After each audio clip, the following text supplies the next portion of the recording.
பேர் அரவிந்த் பாபு. நான் ராமநாதபுரத்துலேருந்து வரேன். என்னோட ஃப்ரெண்ட்ஸ் பெரும்பாலும் முஸ்லீம்ஸ் ஃப்ரெண்ட்ஸ் தான். அவங்க எல்லாரும் தொழுகையில் கரெக்டாக இருப்பாங்க. ஆனால் அதுலேயும் ஒரு ஃப்ரெண்டு வந்து ஓரளவு தான் தொழுகைக்கு போயிட்டுருப்பான். ஆனால் அந்த கரெக்டாக இருக்கிறவங்கள ஒரு சில பேர் என்ன பண்ணுறாங்கன்னா அவனை இழிவுபடுத்தி பேசுகிறதும் அவனை வேறு மாதிரி பார்க்குறதுமா தான் இருக்காங்க. அப்படி பார்க்குறவங்கள இஸ்லாத்தில் என்ன சொல்கிறாங்க?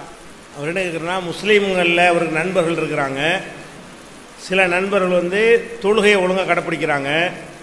சில நண்பர்கள் வந்து தொழுகாதவங்க, ஆனால் அந்த தர்கா இதெல்லாம் வந்து போகக்கூடியவங்களாக இருக்கிறாங்க. இவங்க அவங்கள கிண்டல் பண்ணுறாங்க. என்னடா இப்போ பார்த்தாலும் தொழுக அப்படின்னு கிண்டல் பண்ணுறாங்க. இவங்களை பற்றி என்ன சொல்லுதுன்னு கேட்குறாங்க.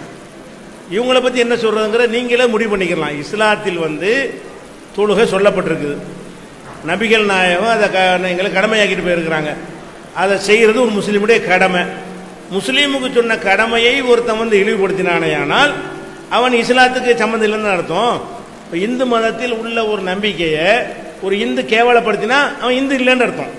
ஒரு கிறிஸ்துவ மதத்தில் இருந்து கொண்டு கிறிஸ்துவ மதத்தினுடைய நம்பிக்கையை வணக்கத்தை கேள்வி பண்ணனா அவன் கிறிஸ்துவ மதத்தில் இல்லைன்னு அர்த்தம். அப்போ முஸ்லீம்னு சொல்லி கொண்டால் நீ தொழுவாட்டா கூட தொழுகிறவனை குறை சொல்லக்கூடாது.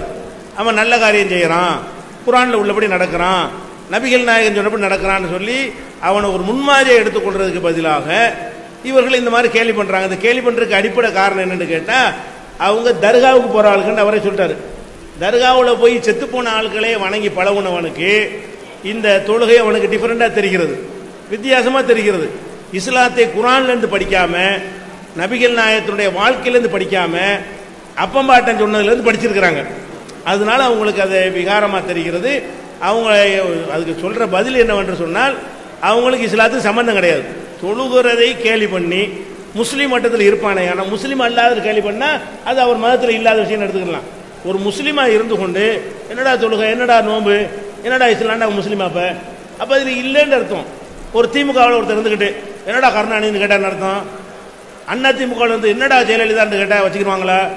அப்போ அண்ணா திமுகவில் இருந்தால் அதை மதிச்சு இருக்கணும், திமுகவில் இருந்தால் அதை மதிச்சு இருக்கணும், காங்கிரஸில் இருந்தால் அதை மதிச்சு இருக்கணும், இஸ்லாத்தில் இருந்தால் இஸ்லாத்தை மதிச்சு இருக்கணும்.